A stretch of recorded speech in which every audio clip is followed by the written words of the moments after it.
আসসালামু আলাইকুম রহমতুল্লাহ। আলহামদুলিল্লাহ। আসলে দেশের যে সার্বিক পরিস্থিতি পরিবেশ, কিছু কথা না বললে নয়।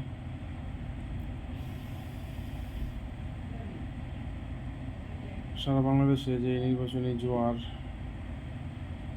প্রচারণা চলতেছে,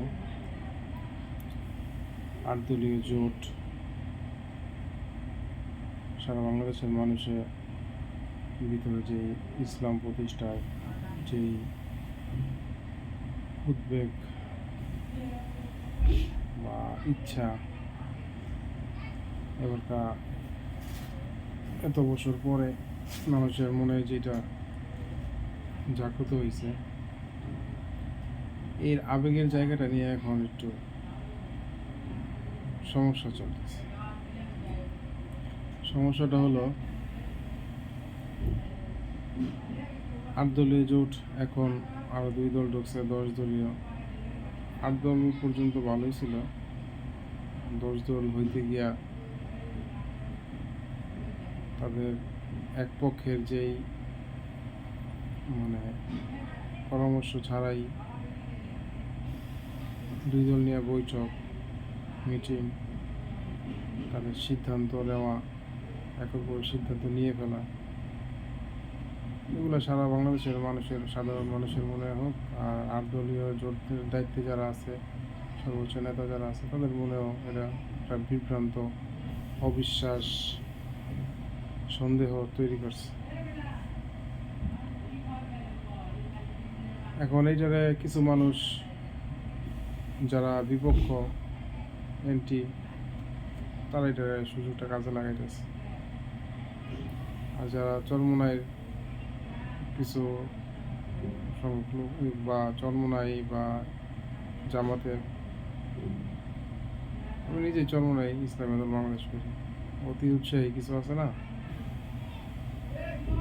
সব দলের কিছু অতি উৎসাহী ভাইয়েরা, তারা এটা নিয়ে হ্যাঁ বলতেছে মাঠ খোলা করতেছে।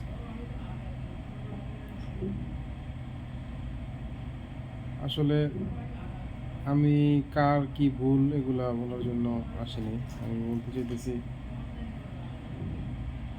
যে সাধারণ মানুষের, তৃণমূল পর্যায়ে সাধারণ মানুষের একটা আশা আকাঙ্ক্ষার জাগ্রত হয়েছে যে দেশে ইসলামী হুকুমত আসলে সাধারণ ভোটারের যে বক্তব্য শোনা যায় যে আমরা স্বৈরশাসক দেখছি, এরও দেখছি, সবই দেখছি, এবার ভিন্ন কিছু চাই বলতে তারা ইসলামের কথা বলে ডাইরেক্ট, ইসলামের শাসন দেখা দরকার।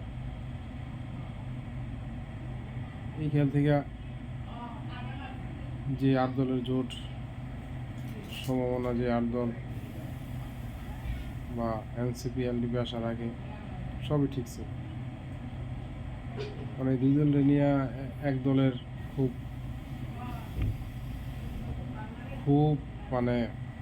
একটা চলতেছে, তাদের নিয়ে এক বৈঠক, এক সিদ্ধান্ত নিয়ে ফেলা, 8 দলের সাথে কোনো পরামর্শ বিধি ছাড়া। কারণ আপনি যখন একটা সমঝোতায় আসবেন, তখন সবারই এটা জানার হক অধিকার আছে যে আপনি কি বলতেছেন, কি চাইতেছেন, কি করতে চান, কি করবেন, এটা সবার অধিকার আছে। কোনো লন্ডন যাওয়া, ভারতের সাথে বৈঠক করা, এগুলো মানুষের মনে সন্দেহ সৃষ্টি করতেছে। এখন সব শেষ, এই পর্যায়ে আইসা নমিনেশন ফর্ম জমা দেওয়ার আগ পর্যন্ত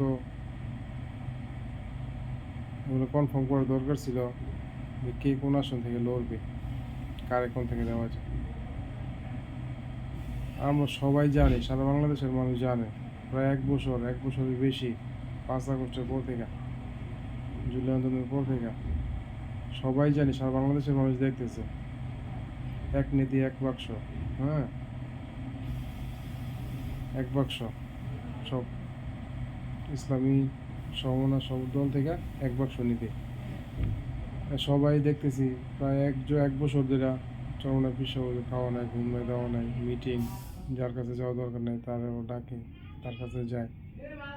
মিটিং অক্লান্ত পরিশ্রম করে এই পর্যন্ত আনছে। এখন একটা দল দুইটা দলের সাথে গোপনে মিটিং করে, না বলে মিটিং করে, এক সিদ্ধান্ত নিয়ে ফেলে তারা তাদের নির্দিষ্ট 200 আসন লাগবে। হ্যাঁ, আমার সাধারণ একজন কর্মী হিসাবে আমার মনে হইতেছে এরকম যে তাদের সাথে ভারতের আর বিএনপির চূড়ান্ত ফয়সালা হয়ে গেছে। বিএনপি বা ভারত, বিএনপি এখন যে বিএনপি আর ভারতে একই, ভারতের এজেন্ডা বাস্তবায়ন করার জন্য বিএনপি মাঠে নামছে। তাদের সাথে যেমন এক দলের বৈঠকে এমন এইভাবেই হয়ে গেছে। আমি মনে করতেছি যে তারা এইভাবে আশ্বাস দিছে যে আপনি সর্বোচ্চ আসন নিয়ে লড়বেন, আপনি যেই আসনে দুর্বল সেই আসন থেকে আমরা বিএনপি পাশ করে আসব, আপনি কিছু কিছু আসনে পাশ করামো আপনারা, যে আসনে আমরা কিছু কিছু আসন দিয়ে আপনারা রাখবো, বাকি দল সব ব্যস্ত যাক, আপনারা মানে জামাতে ইসলাম আপনারা বিএনপির পরে থাকবেন।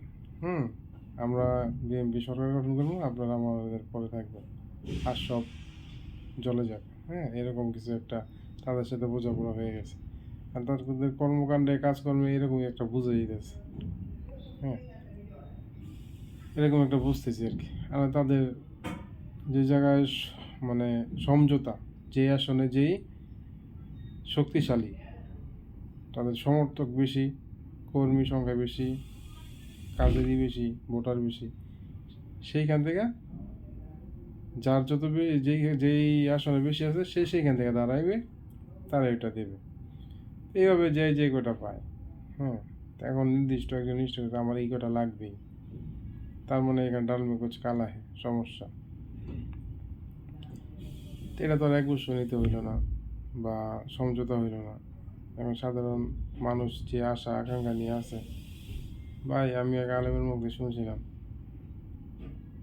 যে এই 5 আগস্টের পরে যে পরিবেশ পরিস্থিতি তৈরি হয়েছে, মাঠে ময়দানে যে পরিবেশ পরিস্থিতি বা যে সময় আল্লাহ পাকের এক নেয়ামত আমাদের উপরে দিছে, আল্লাহ পাক দিছে, এখন এটা যদি কাজে লাগাতে না পারি, আবার এক স্বৈরশাসক আমাদের কাঁধের ভিতরে আল্লাহ চাপাই দেবে, তখন কি করবেন ভাই? তখন কি করবেন? এক স্বৈরশাসক বিদায় করছেন, লাখো লাখো মানে হাজার হাজার মানুষের রক্ত দিয়া, হাজার হাজার মা এখন কান্দে তার সন্তানের জন্য। হ্যাঁ, হাজার বাবা কান্দে, বোন কান্দে, ভাই কান্দে, কারো চোখ নাই, পা নাই, মানুষগুলো তো এখনো আছে। তারা কি মনে করতেছে? তারা কি এই জন্য রক্ত দিছে, এই জন্য জুলাই অভ্যুত্থান হয়েছে? সেই বিপ্লবরে বাঁচাইয়া আমাদের এক বিপ্লবী বীর যোদ্ধা, বাংলার ভাগ ওসমান হাদি ভাই দুনিয়াতে মানে চলে গেল, তারা শহীদ করা হলো। আমি সর্বশেষ এটাই বলবো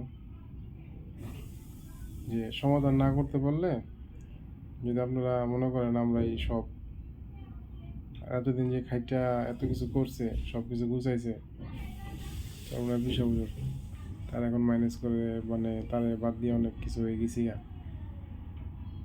একজনের সরলতা মানে সরলতা, তার ভদ্রতা, আচার ব্যবহার, তার যদি আপনি দুর্বল মনে করেন, তাহলে এটাই সবচেয়ে বড় ভুল। ইসলামী আন্দোলন আর আগের ইসলামী আন্দোলন নাই। তাদের প্রতিষ্ঠা লগ্ন থেকে তাদের কি দেখাতে পারবে না কেউ? আমি আমার বুকের ভিতরে হাত দাগ দিতে পারি, তার প্রতিষ্ঠা লগ্ন থেকে কেউ বলতে পারবো না বা দেখাতে পারবো না, একটা প্রমাণ দেখাতে পারবো না যে কেউ তাদের কথা কাজে মিলবে। তারা যা বলে তা করে। হ্যাঁ, তারা কেউ ডরায় না, যা বলে যা করে, যা বলে তা করে। যে কোনো ইস্যুতে সারা বাংলাদেশের ভিতরে, সারা বিশ্বের ভিতরে যে কোনো ইস্যুতে সবার আগে প্রতিবাদী। হ্যাঁ, সবার আগে প্রতিবাদী, সভা সমাবেশ, রাস্তায় মাঠে। একটা স্লোগান আছে না যে খানকার পীর ময়দানের বীর। আমরা সংগঠন করার আগের থেকে তারা এরকম দেখতেছে। এখন আমাদের আনুগত্য বা আমাদের ভদ্রতা, আমাদের বিনয়ী, এটা যদি কেউ পুঁজি করে মনে করে যে আমরা অনেক কিছু হয়ে গেছি, তাইলে ভাই বল, আমি জানি না এটা আল্লাহ পাকই ভালো জানে কোন পর্যন্ত গিয়ে টিকে বা কি। আল্লাহ পাকই ভালো জানে, আল্লাহ পাকের যা ইচ্ছা। জমিনে আল্লাহ পাকের মাখলুকি আছে, আমরা বনি আদম, আমাদের যে কর্ম আমাদের উপরে আল্লাহ পাক সেটাই চাপাই দেবে। এই জোট যদি কারো দ্বারা ক্ষতিগ্রস্ত হয়, মানুষ তাদেরকে চিহ্নিত করে রাখে। হ্যাঁ, জাতীয় গাদ্দার হিসাবে মনে রাখবে।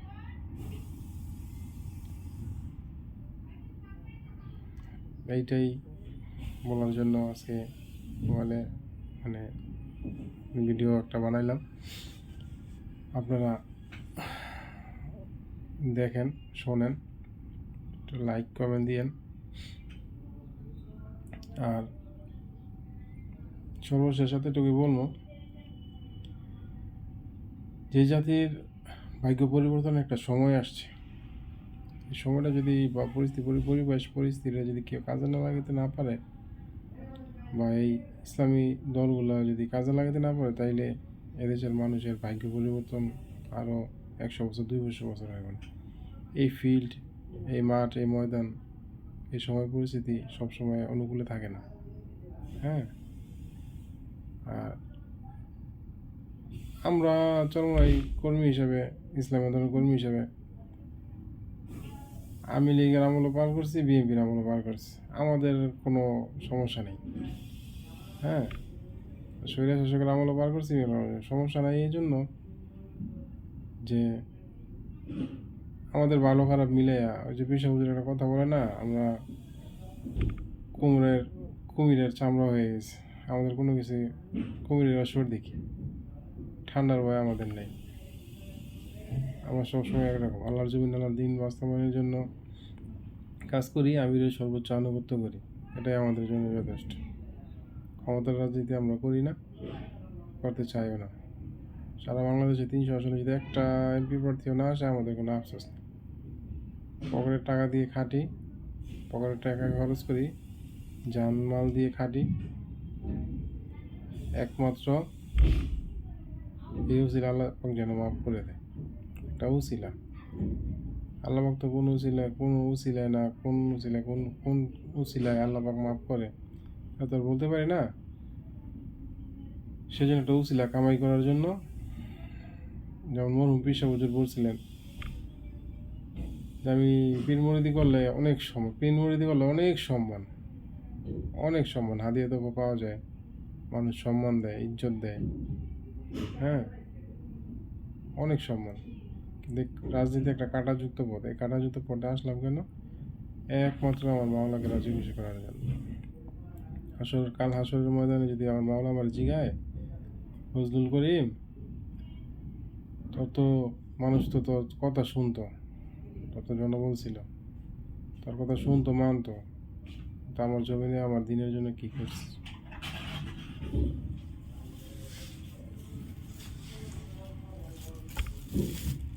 রাগ পড়াই যা, তো পড়াইস যা। আমার দিনের জন্য,